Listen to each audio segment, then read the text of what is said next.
Good afternoon, everyone, and thank you all for joining us today for this special announcement regarding the future of the city of Detroit, or the city and the Detroit Police Department. We have with us today Mike Mayor Duggan, Chief Craig, AC James White, the President of the DPOA, Mark Diaz, our Board of Police Commissioners, Chairperson Lisa Carter, Vice Chair Willie Bell, Commissioners Eva DeWalsh, Bishop Edgar L. Van, Richard Shelby, Betty Brooks, and Willie E. Burton. Also present today are police officers who actually participated in the trial, along with their captain, Captain Tim Leach. Please note that today's program, afterwards, we have the announcement. The chief and the mayor will answer questions here from the podium. If you have questions that are outside of the topic that we're here today, then they'll talk to you over to the side after the announcement.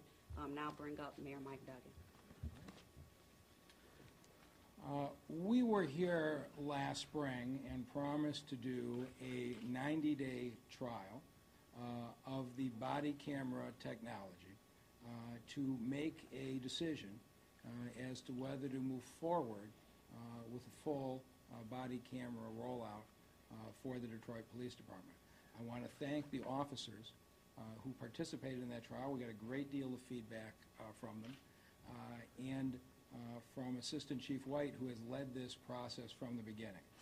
And we promised you that we would come back when the trial is over, and the officers have concluded that the technology works, it is ready to go, and the city of Detroit is establishing as its goal to build a police department where every officer-citizen interaction is recorded. We believe that's the best way to hold people accountable who do something wrong, and the best way to quickly exonerate people who are falsely accused. And we are going to move forward to build that deployment as we start today. We've passed out with the press release a spreadsheet to give you a sense of the deployment. Those who've been around me know I'm kind of obsessed with metrics, but here's what we know. There's two separate pieces to this. One is the cameras in the car, the dash cams, and the other is the cameras on the officers, the body cams. We have 409 marked cars operational in the Detroit Police Department today between the traditional patrol cars and the 30 series. Only about half of them have fully functioning dash cams right now. We've had a couple of cases with high-speed chases with cars that didn't have a dash cam, which is something we all would have liked to have seen. We more recently had an incident where somebody accused the officers of misbehavior on a traffic stop on Jefferson, and the dash cam dispelled the issue very quickly when it turned out the claims were not true. But even in that case, we had some audio problems, but fortunately the camera recording was good enough that it was obvious our officer had behaved entirely professionally. And so what we are going to do over the next 12 months at the rate of 5 cars a week is we are going to put the dash cams in those without it, replace the older dash cams with a modern one, so that a year from now all 409 marked vehicles will have operating dash cams. We will be able to know what happens in all of these traffic interactions. The second piece then becomes the body cameras. And you're going to hear a lot from the officers who really educated us as far as the importance of battery life, not wanting to leave in the middle of the shift to change batteries, on comfort and ease of use, and also, interestingly, integration with the dash cams. That is, we don't really need two different systems, one with the body cameras and one with the dashboard cameras. And so we, I believe, are going to be the first in the country, but certainly a leader, in attempting to roll out an integrated camera system that takes the dashboard cameras and recordings and integrates it with the body cameras and recordings.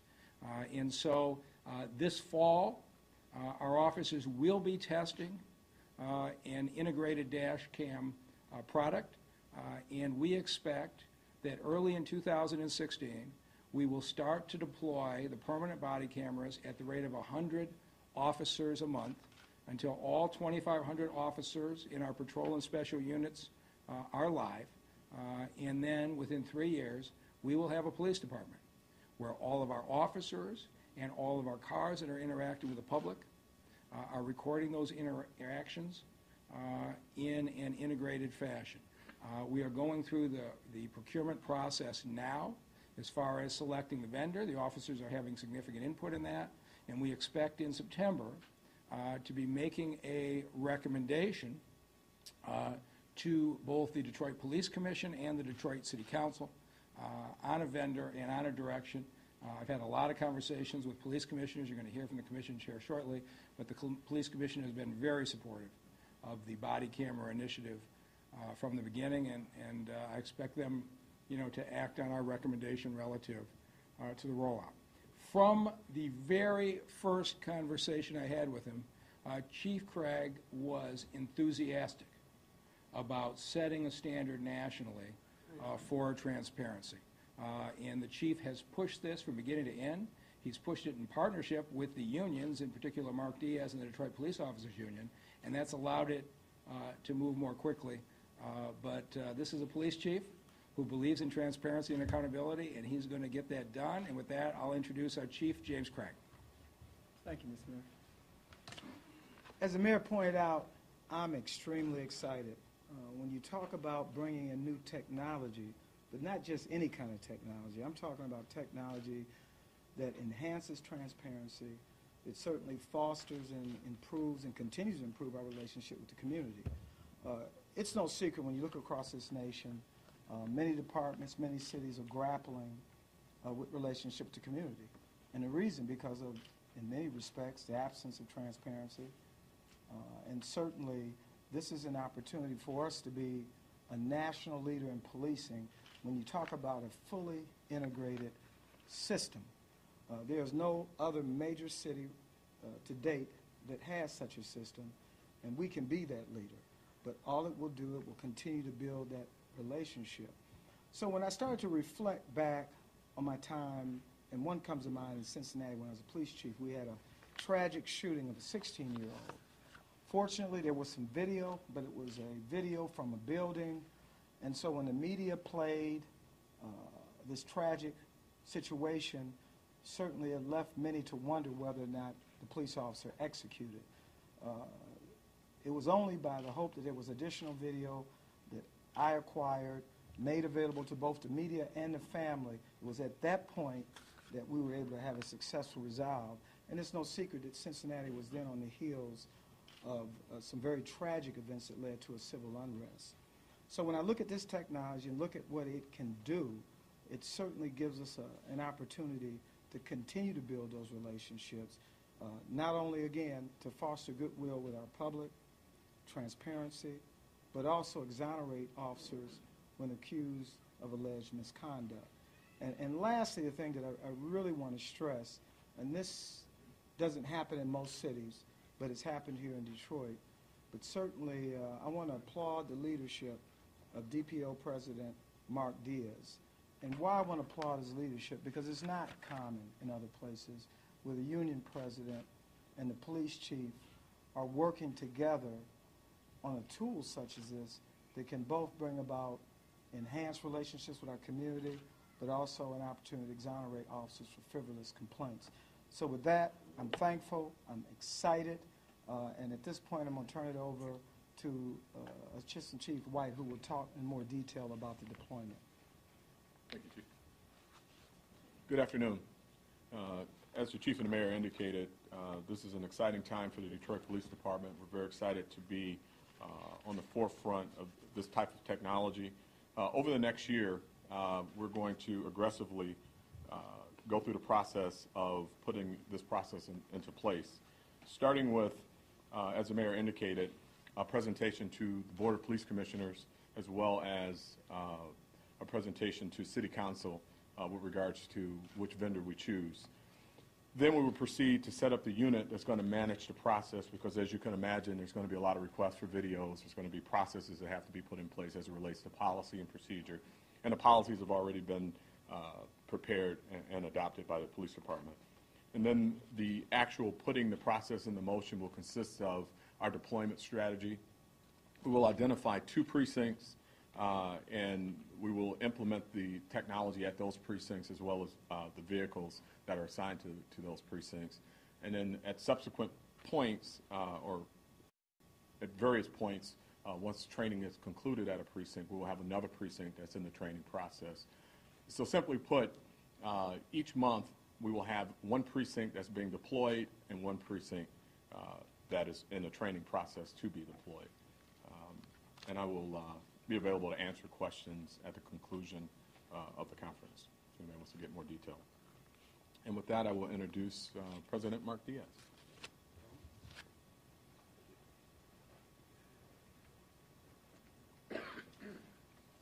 Well, first off, I'd like to start by saying good afternoon to everyone, and thank you very much for coming out today. I'd especially like to thank Mayor Mike Duggan and Chief Craig and the executive staff and the Board of Police Commissioners from the City of Detroit. On behalf of the police officers of the Detroit Police Officers Association, I'd first like to begin by saying that this program, this project, is something that's actually driven by our police officers. It wasn't a mandate that came down from the top. It was something that our police officers wanted, something we wanted for a very long time. There are many complaints and allegations of police misconduct that we police officers have unfortunately grown accustomed to. And this tool will afford us the opportunity to dispel those allegations immediately, as opposed to having to go through a long, tedious investigation process into the conduct of the police officer. I'm not going to spend a whole lot of time beating on the dead horse and talking about the transparency, because I think that speaks for itself, and that it's actually a theme that we really need to grasp onto. Again, as a Detroit police officer of 21 years, I can tell you that our number one goal is the safety of our community, and we want our citizens, we want our business owners, we want those visiting the city of Detroit to feel incredibly safe and confident in the Detroit police officers that are here to protect them. With that being said, I have two police officers who have been a part of this pilot program, Officer CJ and Officer Spigner, who were actually a part of this program, officers who volunteered to step forward and be the point persons on this project. So with that said, I'd like to introduce them to you, gentlemen, if you will. Very interesting pilot program, opened my eyes to a lot of different things. Got to see a lot of different technology, what worked, what didn't work. Like I said, very eye-opening. You don't realize, everybody's out there with a cell phone, so why not tell your own story of what really happened at a scene or a police run. Someone makes an allegation, you can say, well, we have video. This is what truly happened. You're not getting a snippet of somebody putting something on the news, what they wanted to edit, what they wanted you to see. So it's also great that we got input on it. We weren't just handed a piece of technology that says, hey, you guys have to wear this technology. You don't have any input on it. So you got to see, how it worked, how it functions, the buttons on it. So like I said, that's was very, very eye-opening, and I really liked having input. It felt like that we mattered. We were getting a say in what was being implemented into the department. So. And did it work? Worked great. Like I said, it worked great. It worked great. There's, like I said, a lot of different aspects. Worked great. That's pretty much all I have to say. You said it all. Name and spelling, sir? Siejutt, S-I-E-J-U-T-T. What's your first? John. J-Way John? J-Way John. What's your rank? P.O. Works Special Operations at the 11th Precinct. Thank you. Now we'll hear from the Board of Police Commissioners Chairperson Lisa Carter, who the mayor indicated and the chief have talked about how they've been huge supporters of the body-worn camera agenda. Good afternoon, and thank you all for coming out this afternoon. Last fall, I believe it was last fall, when A.C. White brought the notion of body cams to the Board of Police Commissioners, and I believe at that time that the board was in full support of our officers being outfitted with the body cams. And as I stand here today, I am so excited about what's to come. At one time, Detroit Police Department was the leader in a lot of things involving policing, and it's good to hear today that the Detroit Police Department will once again be cutting edge on technology in the United States. So I'm excited about that, and I'm excited about what's to come with the body cams. We are in the Board of Police Commissioners. We're in full support, and I want to thank all the board members that came out today to support the chief and the mayor in this announcement, and thank you all for coming. So, thank you. Thank you, ma'am. And now the mayor and the chief will take questions regarding today's announcements. Have you come across in the training or come across any instances, sort of like what happened with the dash cam, with the allegation last week? Were there any instances where you were glad you had the cameras on you because they caught something that would have otherwise been portrayed differently? There was an instance at the 11th precinct. It was a gun run where the officer arrived at the scene, and the video actually caught the perp throwing the gun on the ground who said he didn't have a gun. So they were able to capture that footage. So it rebutted his statement saying that I didn't have a gun. You could see the video. We were able to review it that night and watch the gun being thrown onto the ground. The systems that the officers tested earlier this year, were they the non-integrated system, and they're now going to be testing the integrated system? Is that how? That's correct. The earlier systems were not integrated. We're looking now to test the integrated system. And that's what they're going to be doing for the rest of this year, and then start up with the implementation, toward the latter part of this year and beginning 2016? That's correct. And I just wanted to add on that because I think it's important to say, you know, when we look at the in-car video that a number of police departments across the country have, you just have front view and that's it. Rear view. When an officer exits the vehicle and he has a contact with someone from the community, you can hear the voice, but you don't have the image. And so we have an opportunity to get the entire contact video, and so that's a clear advantage over what we've seen anywhere. Chief, do you want to show what the pilot program taught with the cameras? And We don't have any, you mean in terms of actual video? We don't have that with us, but we can certainly, I don't know if we have. There's no reason we couldn't work that out, is there? Yeah, we can pull some images up. there's no reason why you wouldn't want to. Oh, no, I mean, we certainly would want you to see that. We just don't have it. Yeah, With us, right? John, can we work that out? Okay, good. Mayor, can I ask you how much in the ballpark, even though you're going out for bid now, but how much may cost and where the money will come from? We expect the dash cam implementation to be about $350,000, and that money is in the budget already.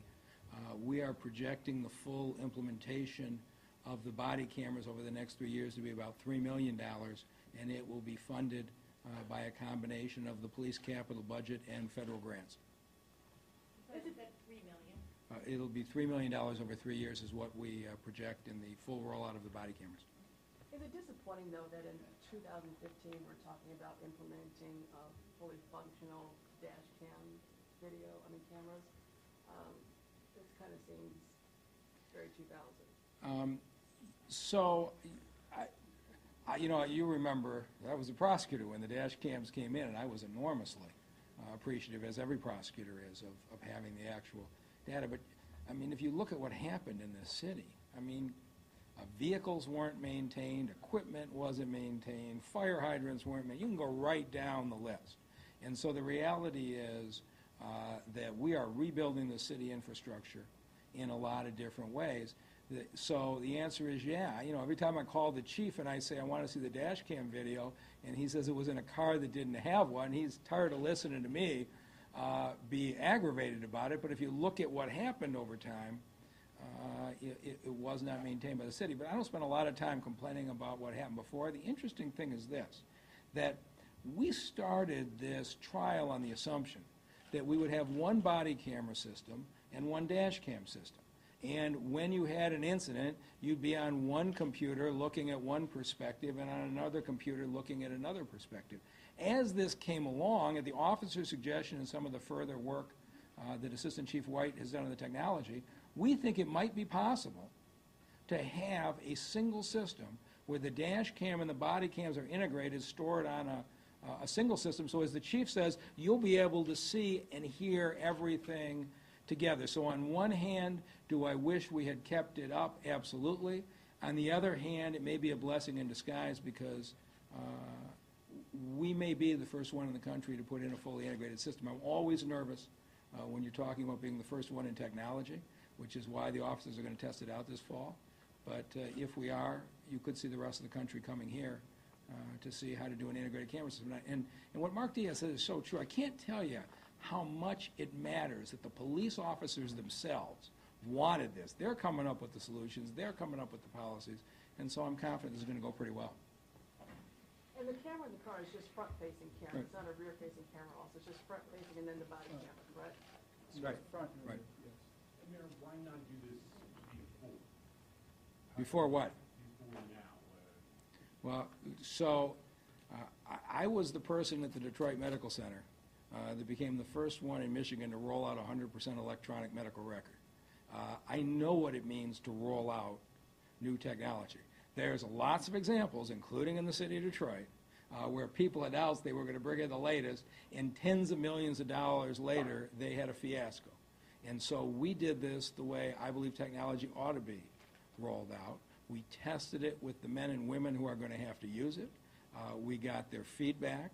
Of course, we have Beth Niblock, who, as far as I'm concerned, is the finest chief technology officer in America, who is driving the technology decisions. And we're going to do it right. So could we have done it sooner? Maybe. But I think you'll find, if you look at what's happening around the country, that our deployment is going to be one of the first in America to be fully rolled out. And we've got some grants into the federal government. You've seen the Obama administration has just announced the federal grants to start funding the system. So we are on the cutting edge in what we're doing. Will the city not pay out so much in claims of police misconduct and alleged brutality at this point? You know, it's speculation, but I would say that's a strong likelihood from the things that I have seen. And when I was prosecutor, I saw this. It was far more frequently that the dash cams, particularly the audio recordings, when the person in the back of the car didn't know he or she was being recorded, far more often was the officer exonerated than a problem found. So I know our law department is very much looking forward to these kinds of records. Most of the people that I've spoken with and everyone's spoken with said the big cost is storage. Right. Having an integrated system, does that allow you to double up on the storage? Because you're storing both dash and body cam? Well, yes, it does. In simple terms, it does allow us to double up on the storage, but there are also some infrastructure things that we're going to do. I mean, our technology needs are growing across the city with just the regular in-car system, and a lot of the documents that we have now are digitized. Our record keeping is becoming more digitized, so there's going to be some infrastructure improvements to accommodate. But one of the exciting things about a integrated system is the way it's layered, is you're using pretty much the same amount of technology as you would use, or storage space, as you would use in the two independent systems. Chief Craig, you mentioned the high-speed chases. What is the recent incident that you most wish you had this technology? Well, you know, I prefer to have the technology in every high-speed chase, and certainly when it's not operating properly, it's a lot of questions, and we have to do it the old-fashioned, traditional way, canvas neighborhood. So we always want it to work. It's just that, as the mayor pointed out, some of our older cars, some didn't have the equipment in it, some of the equipment wasn't working. So it's been problematic. But, you know, one thing I just wanted to also add, and it was a question I think was asked by you, why we waited so long. I would tell you, had it not been for the mayor, this is something that I wanted from the beginning, and, you know, we're under a federal consent judgment, and our goal was to get out from under that. And we thought a logical next step was that we go to this technology. And there was tremendous resistance by the monitor. And once the mayor came in and said, no, we need to do this, very aggressive about it. And so here we are now moving forward much quicker than we did when we were actually under federal monitoring. Did the monitor go into detail with why he resisted? You know, I couldn't understand it because I'd been under other departments that had been monitored. I certainly viewed this as an opportunity. One, an opportunity to get out from under the consent judgment sooner. But as it turned out, any change we would have made, including that change, could have lengthened the time we were in the consent judgment. I think the monitor was trying to prolong his tenure. Well, that's the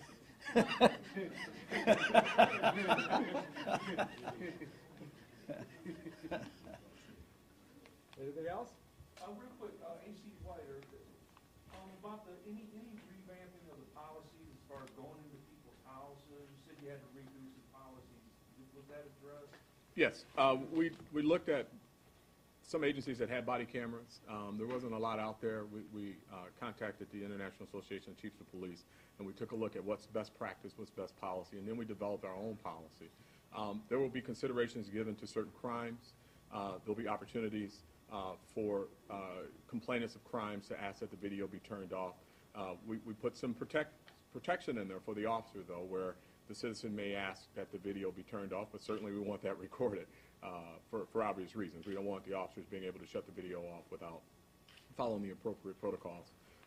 So yes, a lot of changed, or a lot of additions to policy, and a brand new policy as it relates to the body camera.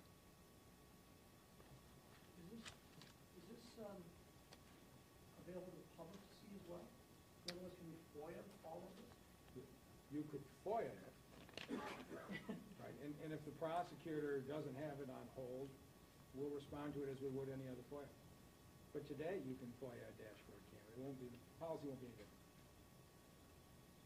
Would it be some discretion used, if it's in public or private places, like if it's in a private residence? I mean, I can't imagine that would be available under.